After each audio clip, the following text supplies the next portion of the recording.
In this video, I'm going to show you how to disconnect the NAC wires for a IntelliKnight 5820XL. So this is a Silent Night by Honeywell. It's an IntelliKnight model 5820XL. It's a mouthful. Fire alarm panel. What we can do is go over to our wire matrix or design matrix on the side, our wire diagram, and you see all of our terminals on here. We can read each one. You got treble, relays, S-bus, enunciation, and then you come to the lower right side and you have these IOs, input outputs. So you have IO 1, 2, 3, 4, 5, 6. And that's going to correspond with our numbers here. 1, 2, 3, 4, 5, 6. So these are where your input outputs are. So your NAC circuits will be tied into these for this fire panel. These panels do have a capability to disable points or groups, to disable whatever you want, like smoke detectors, NAC circuits, whatever. But we're going to just do it the old-fashioned way. We're going to disconnect the wires. So we're going to go directly to the board and pull one of these wires, and you'll see corresponding trouble. So let's say hypothetically that I only had 4 circuits for the building, and I have these 4 wires right here. So these are my 4 NAC circuits. So I'm going to take my little screwdriver, just one hand while filming. I'm going to hopefully be able to turn it. There we go. Loosen it up. I'm going to pull the wire out, and in a second get a corresponding trouble. System trouble number 1, hit silence. And we're just going to verify. I'm going to hit with a down arrow.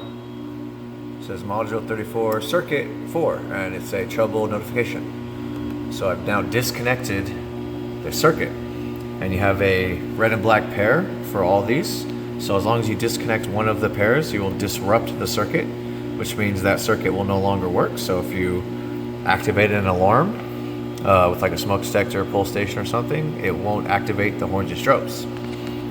Now I'm not going to do each one because it's the exact same process, but you have your first red and black, second, third, fourth, or it's 1 through 6 going to the right, I should say. So what I would do is either disconnect all the reds or disconnect all the blacks. That way it makes putting them back simpler if I do it out of sync or anything like that. Someone clearly identified the black wires and they taped them on here, so they're indicating they want you to disconnect the black, but either one doesn't matter. As long as you disconnect one of the circuits, that's all that matters.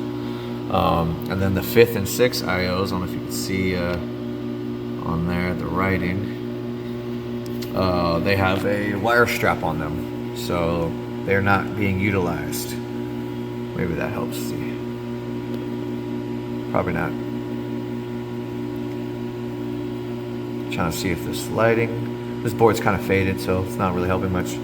But anyway, so now, hypothetically speaking, if I disconnect all 4 of these, that way I would not have to worry about the audible circuit going off, because I will have my troubles letting me know as well that I have those disconnected.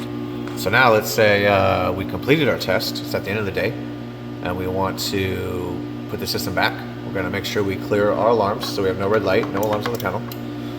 And then we're going to put our wire back. Again, doing this with one hand, so bear with me. Oh, I can do this. There we go. Okay, screw it down tight.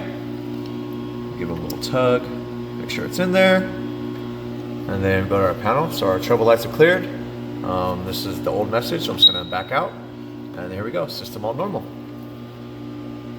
So keeping in mind that as long as you disconnect one of the red or the black for each individual circuit, which this board has 6, they call them IOs on this board, I/O, you can disconnect your circuit for your NACs.